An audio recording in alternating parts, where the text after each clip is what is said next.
వాళ్ళు సంపాదించి డబ్బులు ఎక్కడ చూపించుకోవాలి మరి మళ్ళీ. ఈస్ దట్ రియల్లీ నీడ్ ఒక యాక్టర్ అంటే నేను బేసిక్ గా సెలబ్రిటీస్ లోనే ఎక్కువ చూసిన. రైట్ క్లాత్స్ కి ఎక్కువ పెడతారు, రైట్ వాచెస్ కి ఎక్కువ, Right. కార్స్ కి ఎక్కువ పెడతారు. సెలబ్రిటీస్ అనే వాళ్ళు ఖచ్చితంగా ఇలా చేయాలన్నా ఆబ్వియస్ గా చేయాలన్నా ట్యాక్స్ రిటర్న్స్ కావాలి మళ్ళీ. వాళ్ళు సంపాదించి డబ్బులు ఎక్కడ చూపించుకోవాలి మరి మళ్ళీ. ఒకళ్ళు ఎక్కువ సంపాదించినప్పుడు ఒక పర్సన్ దాన్ని ట్యాక్స్ లో ఏదైనా గవర్నమెంట్ పే చేయాలి, లేకపోతే నేను లైబిలిటీ చూపించుకోవాలి.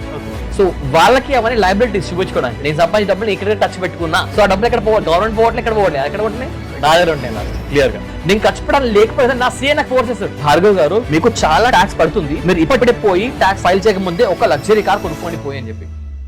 ఎందుకు కొనుక్కోవాలండి సార్? మీరు ఆ డబ్బులు కొనుక్కుంటే ఆ కార్ ని కంపెనీ పేరు మీద రిజిస్టర్ చేపిస్తాను నేను, అది కంపెనీ మీకు కొనిచ్చింది. సో అదొక లయబిలిటీ. 2 కోట్లు కారు కొంటే ఆ 2 కోట్లు ట్యాక్స్ అవసరం లేదు నాకు ఇవ్వాలి. రోడ్ ట్యాక్స్ అయితే చాలు, నేను ఇంకేం నాకు అవసరం లేదు నాకు మొత్తం. Once I reach stature of earning good money ఎంత ఖర్చు పెడతా మంచిది నాకు అల్టిమేట్ గా.